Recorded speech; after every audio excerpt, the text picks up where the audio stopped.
ద్వైతమతావలంబకులు మహానుభావులు రాఘవేంద్ర స్వామి వారు. రాఘవేంద్ర స్వామి వారు హనుమ యొక్క సాక్షాత్కారాన్ని పొందారు. ఆయన్ని చిన్నతనంలో వెంకటనాథుడు అని పిలుస్తుండేవారు. ఆయన కటిక పేదరికం అనుభవించారు.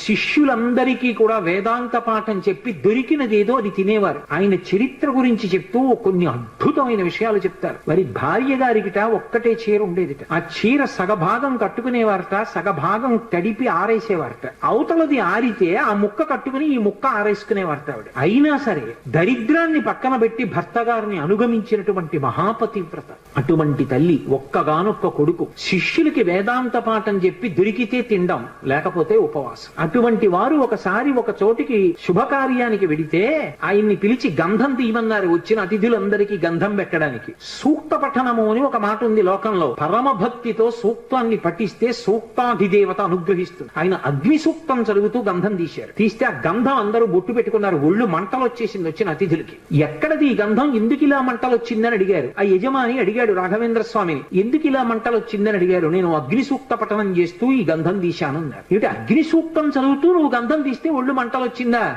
నువ్వు వరుణ సూక్తం చదివితే చల్లబడుతుందా అన్నారు. చల్లబడుతుందన్నారు. ఏది వరుణ సూక్తంతో తీయన్నారు. ఆయన వరుణ సూక్తం చదువుతూ గంధం తీశారు. ఆ గంధం పెట్టుకుంటే అందరికి ఒళ్ళు చల్లగా అయిపోయింది. అంతటి మహానుభావుడు సుధీంద్ర స్వాముల వారిని వారి గురువు గారి ఆజ్ఞ మేరకి అకస్మాత్తుగా వారు సన్యాసాశ్రమం తీసుకుని రాఘవేంద్రుడు అన్న పేరుతో ద్వైతమఠాధిపతులయ్యారు. వారు మన ఆంధ్రదేశంలో మంత్రాలయం దగ్గరే హనుమ గురించి జపం చేస్తే పంచముఖాలతో ఆంజనేయ స్వామి ఆయనకి ప్రత్యక్షం అయ్యారు. పంచముఖ ఆంజనేయ స్వామిని ఉపాసన చేసిన మహాపురుషుడు. ప్రహ్లాదుడి యొక్క అంశలో వచ్చాడు అంటారు రాఘవేంద్ర స్వామి. ఎంతమంది హనుమత్ సాక్షాత్కారం పొందారండి. అంతటి మహానుభావుడు. అటువంటి హనుమ లోకంలో ఎవరికి ఏది ఇవ్వలేనిదన్నది లేదు.